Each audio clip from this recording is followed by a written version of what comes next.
Bonjour et bienvenue. Tu passes le brevet, tu veux t'entraîner pour les pourcentages?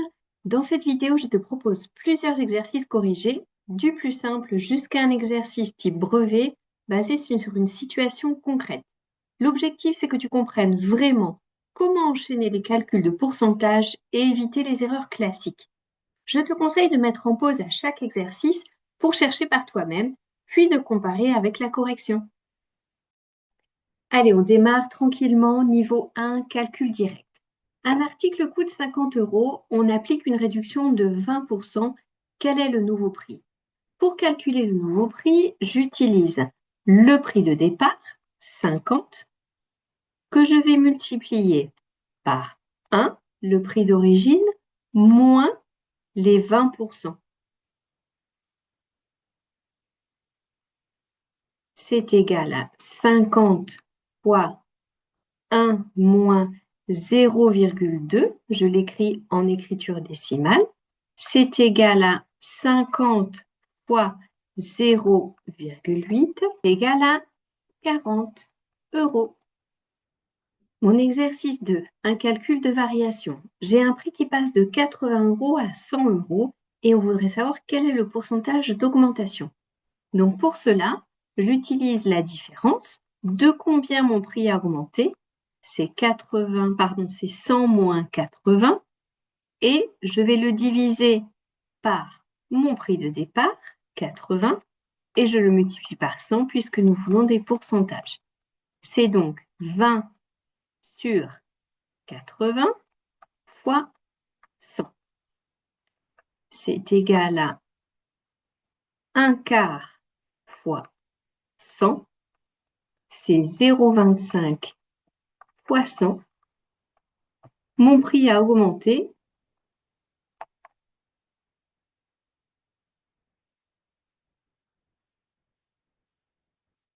de 25%.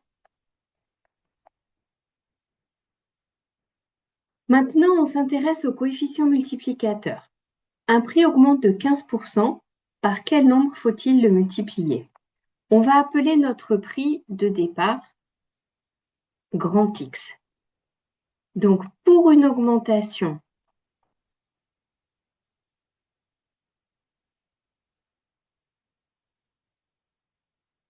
de 15%,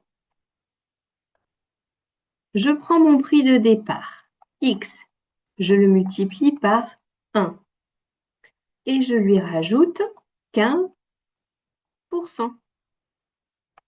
C'est donc X fois 1 plus 0,15, c'est donc égal à 1,15x. Pour calculer un coefficient d'augmentation, je lui rajoute le pourcentage après la virgule. Attention, si j'avais eu, je change de couleur, si j'avais eu une diminution de 15%, j'aurais enlevé 0,15 et donc pour une diminution,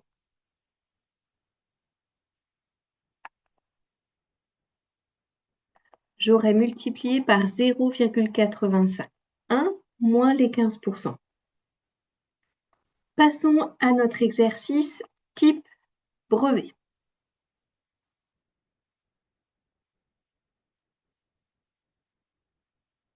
Lors des soldes, un magasin propose les offres suivantes sur un article. Une première réduction de 30%, puis une réduction supplémentaire de 10% sur le prix déjà réduit, et enfin une taxe de 5% est ajoutée sur le prix initial. Le prix initial de l'article est de 150%. On veut commencer par calculer le prix après la première réduction. Donc, le prix après la première réduction, c'est mes 150 € initiales fois 1 moins les 30% que je viens lui enlever. C'est donc 100 fois 0,7, c'est égal à 70 €. Ma deuxième question, je veux maintenant le prix après la deuxième réduction. Je viens maintenant appliquer une réduction supplémentaire de 10% sur le prix déjà réduit. J'utilise donc mes 70 € que je viens de trouver, que je multiplie par 1 moins 10%. C'est égal à 70 fois 0,9, c'est égal à 63 €. Et enfin, je viens calculer le prix final après l'ajout de la taxe. Donc, je dois ajouter une taxe de 5% sur le prix final. Mon prix final est de 63 €, donc je dois appliquer 63 € fois 0,05. Je prends ma calculatrice. 63 fois 0,05. J'ai donc 3,15 €. Attention, je n'oublie pas de l'ajouter au prix de l'article. Donc, le prix sera 63 plus 3,15, c'est égal à 66,15 €. On voudrait savoir si le prix final est inférieur à une réduction directe de 40% et on doit justifier. On va calculer.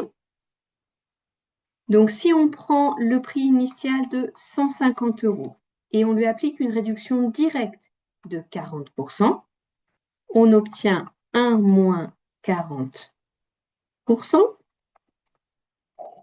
C'est 150 fois 0,6. 150 fois 0,6, on est à 90 €. Le prix final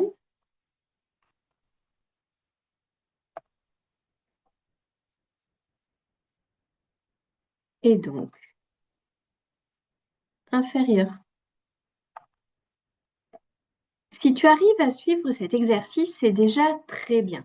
Ça veut dire que tu comprends la logique des pourcentages. Et si certaines étapes t'ont posé difficulté, c'est normal. Les enchaînements de pourcentages demandent un peu de méthode. Le plus important, c'est de bien raisonner étape par étape, sans aller trop vite et de ne pas additionner les pourcentages. Si tu veux être accompagné pour progresser plus vite et te préparer efficacement au brevet, je propose aussi des cours en visio. Le lien pour me contacter est en description sous cette vidéo. Et pense à t'abonner pour continuer à progresser en maths simplement. À bientôt pour la suite.